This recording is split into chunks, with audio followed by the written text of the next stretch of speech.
to Nobility is a worker dice placement game set in the same universe as Cavern Tavern, which yours truly reviewed. The objective of Rise to Nobility is that of many Euro games, and that is the most points wins. But there's many different ways you can go about getting those points. So the whole idea is you're rolling these dice, but you can only place as many pips as you have reputation, and your reputation starts at 9. You go to the various workshops on the board to gain resources in order to fulfill and settle the settlers cards. What about some furnishings? Oh. Okay, some gold. What about some gold? Okay, some books. What about some books? Am I moving now? When you fulfill these, you must always have a house ready on your player board which is already built. If you need a new one, you go to the construction yard, pay 5 gold to build a new one.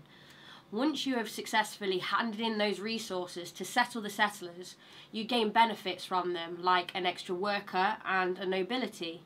And the minimum amount of resources you can hand in is 6, but the maximum is 9. So it's up to you whether you want to go for 6 resources, which is easier to accrue, but you'll only get 6 victory points on the victory tracker, or you go for the max 9. Each resource that is required for the settlers are denoted at the bottom with these symbols, but you can only ever have 3 of each, but you have to have at least 1 of each colour, unless you have your player card. There's different player cards here with a symbol in the top. It means you can have up to 4 of this particular resource. And these are chosen either randomly or you can select them at the beginning of the game. Each of these also have a special ability, but they only trigger once per game, and that is when you become a noble. And you gain nobility by building communal buildings on your board and also building workshops on the guilds. Once you've assigned your apprentices, you get things like free resources and gold. In Rise to Nobility, you are, well, rising to nobility. Oh boy, I usually only get this excited when they say the title of a movie in the movie. All I'm saying is, what if this is as good as it gets? Yeah, there it is, there it is. But it is actually important, because when you get to a certain point on this nobility track, you gain certain benefits. Like one, for instance, is the ability on your player character card. The other is the Stone Council.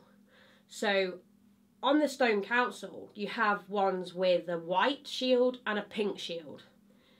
And they are available to you once you've passed or are on that mark.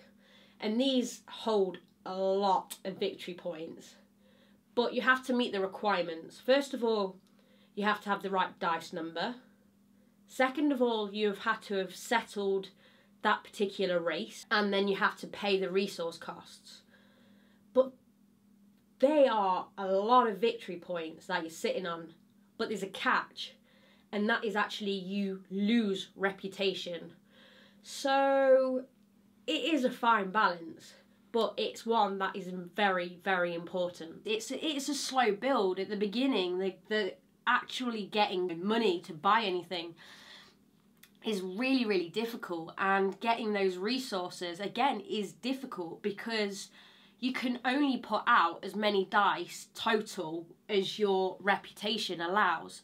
So if you're looking for a game that's going to be quick, this isn't the game, and I love it for that. The board is beautiful, and the mechanics and the thought that has gone into this game is great. The different strategies that you can use in order to gain those all-important victory points, there are many of them. There's not just one clear way to win this game. I like the fact that it's multi-layered, and like I said, also there's a lot of trade-offs. So do you keep your workers as apprentices in these guilds and get gold for them, or do you upgrade them to guild masters and then gain victory points and nobility points? But by upgrading them, you no longer get those free resources that you'd have if they were apprentices, and you no longer get that income at the end of the round for them if they were apprentices. So there are some real tough choices to be made, and each round of the game, it's never boring. You never feel like you're doing the same thing. There's always something different to do, and maybe, okay, that's not exactly how I wanted this round to go because of my dice rolls, so I'm going to have to slightly change my strategy, which is another thing I really enjoy about the game. I'm not a huge fan of luck-based games, but a little bit of luck and randomness in a game, I think, keeps it fresh and exciting. And with the dice rolls, it definitely has that.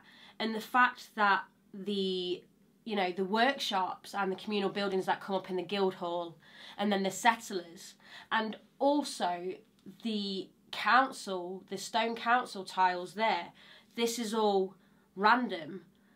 It really keeps the game fresh, and you never feel like you're playing the same game. Although the mechanics are the same, your strategy is going to have to change because the game changes. I just really enjoyed this game, and I have to say, I actually like it better than Cavern Tavern. If you're looking for something a bit more meaty, with a bit more strategic thinking and with more layers and more enjoyment in it, then definitely Rise to Nobility is that game.